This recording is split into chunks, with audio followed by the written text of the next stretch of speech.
মুরগির কলিজা, আলু একটা ছোট ছোট করে কেটে নিয়েছি, তারপরে শুকনো মরিচ গুঁড়ো হাফ চামচ, মাংসের মশলা হাফ চামচ, হলুদের গুঁড়ো হাফ চামচ, ধনিয়া গুঁড়ো হাফ চামচ, তেজপাতা ছোট ছোট 2টা, এলাচ 3টা, 2টা গরম মশলা, আদা বাটা, রসুন বাটা হাফ চামচ, আর গরম মশলা গুঁড়ো হাফ চামচ, আর সাথে আমরা পেঁয়াজ দিয়ে দিয়েছি।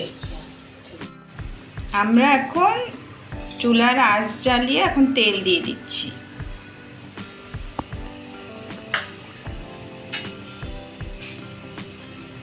পেঁয়াজ দিয়ে দিলাম,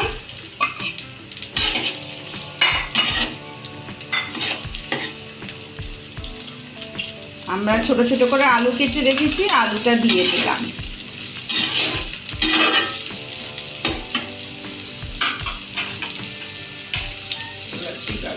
এলাচি দারচিনি দিয়ে দিলাম, সাথে তেজপাতা।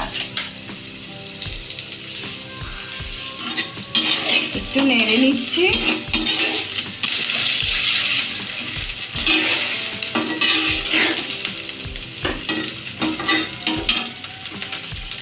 এর মধ্যে পানি যোগ করে দিয়েছি। এরপরে আদা রসুন মশলাগুলো আমরা এর মধ্যে দিয়ে দিলাম। যা যা উপকরণ আমরা নিয়েছিলাম সবগুলো একসাথে মিশিয়ে দিচ্ছি।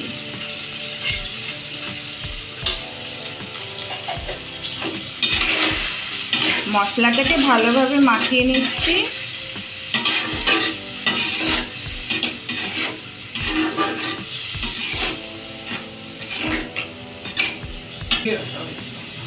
কলিজাগুলো পরিষ্কার করে ধুয়ে রাখা ছিল, ওগুলো আমরা মুরগির কলিজাগুলো এগুলো এর সাথে মিক্স করে দিলাম।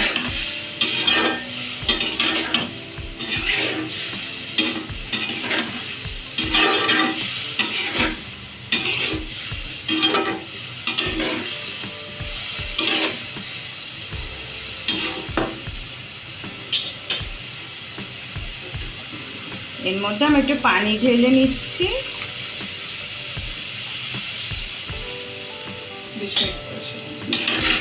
এখন আমরা ঢেকে দেব। 20 মিনিট পর এসে আমরা আবার দেখব যে কলিজা আলু গলেছে কিনা। আমরা এর মধ্যে জিরা গুঁড়া দিয়ে দিচ্ছি।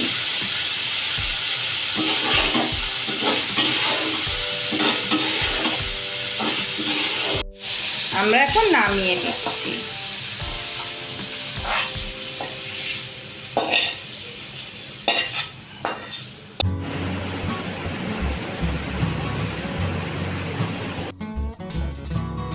হ্যালো ভিউয়ার্স, আপনারা লাইক বাটনটি প্রেস করতে ভুলবেন না, আর আমাদের চ্যানেলটিকে অবশ্যই সাবস্ক্রাইব করুন। নতুন নতুন রেসিপি দেখতে বেল আইকনটি প্রেস করতে ভুলবেন না। Thank you.